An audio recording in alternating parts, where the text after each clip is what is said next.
বাজারে গিয়ে একটু চিকেন নিয়ে এসেছিলাম। হ্যাঁ হ্যাঁ হ্যাঁ, ওই দেখো পকো কি ঢুকিয়েছে ওখানে, আগে পকোকে দেখো তারপরে আমাদের।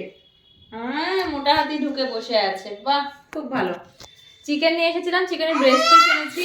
এবার ওটা দিয়ে না 3 রকম ভাবে কেটে রেখেছি। একটা হচ্ছে এই যে বাটার গার্লিক চিকেনের জন্য, আর একটা নতুন দেখলাম ইউটিউবে যেরকম লম্বা লম্বা করে dragon chicken, crispy chicken type হবে একটা এটা। আর এই যে এখানটাতে অল্প একটু আছে, এটা হচ্ছে কালকে করব chicken fried rice, schezwan chicken fried rice. তো তার জন্য এটা এই যে 3 রকম ভাবে এখানটাতে আমি চিকেন কেটে ধুয়ে রেখে দিয়েছি, এখন ম্যারিনেট করব। আর তার আগে যেগুলো জিনিসপত্র লাগবে, কারণ অনেকদিন ধরে একটু খাওয়ার ইচ্ছে করছিল চিকেন ক্রিস্পি, তো ভাবলাম বাইরে থেকে কিনে কেন আনবো, বাড়িতেই বানিয়ে একটু এক্সপেরিমেন্ট করি। তো এখন ওগুলো নিয়ে আমি বসবো এইদিকে, আর প্রীতম পপুকে নিয়ে খেলাধুলো শুরু করবে।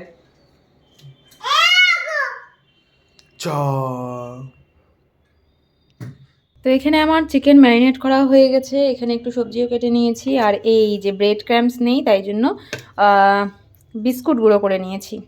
তো এইটা হবে পকোড়া, এটা হবে বাটার গার্লিক চিকেন, এটা হবে ফ্রাইড রাইসের।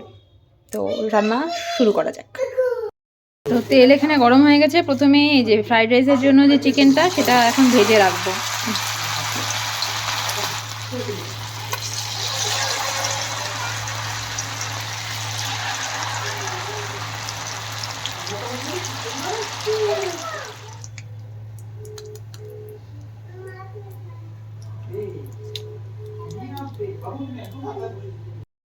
বাড়িতে ফোনে কথা বলতে বলতে পাপিমার সাথে এই যে পকোড়া ভাজছিলাম, ভুলেই গেছি যে এটার মধ্যে মুড়ে তারপরে দিতে লাগবে। তো এইটা বেকার হয়ে গেল করা, এটা আর কাজেই লাগলো না, অলরেডি সব ভাজা হয়ে গেছে। এখানে হাফ ভেজে তুলে নিয়েছি গল্প করতে করতে, আর এখানে হাফ ঢেলেও দিয়েছি।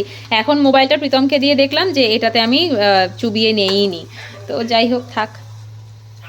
এই জাস্ট একটা আইটেম হলো, যেটা চিকেন ড্রাগন বলেছিলাম করলাম।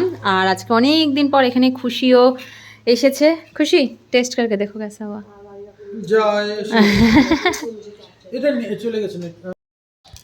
कैसा हुआ? फर्स्ट ट्राई खुशी ही कर रही है, हम लोग अभी तक टेस्ट ही नहीं किए, इसीलिए उसी से पूछे। है पको এই কি হচ্ছে রে কি? আজকে আমাদের ইচ্ছে হলো একটু অন্যরকম ডিনার করতে, তাই আজকে আমাদের ডিনারে আছে আমাদের प्रियो मैगी। देखो ये जे 5 मिनट में मैगी तैयार, खुशी का, प्रीतम का और मेरा, 3 लोगों का। पोको ऑलरेडी खा चुका है।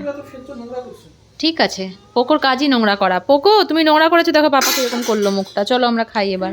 খাওয়া দাওয়া করে এখানে পাপা বেটু দুজনেই ঘুম, বাচ্চা ঘড়িতে এখন রাত 12টা। আর আমার ঘুম আসছিল না কিছুতেই, তাই ভাবলাম যে এখন একটু মুভি দেখা যাক, তাই প্রধান মুভিটা এখন আমি চালিয়েছি, আর এখানে সঙ্গে আমার অডিও। তো আজকের মতন ব্লগটা এতটুকুই, ছোট্ট একটা ব্লগ। দেখা হচ্ছে নতুন একটা দিনের সঙ্গে, টাটা।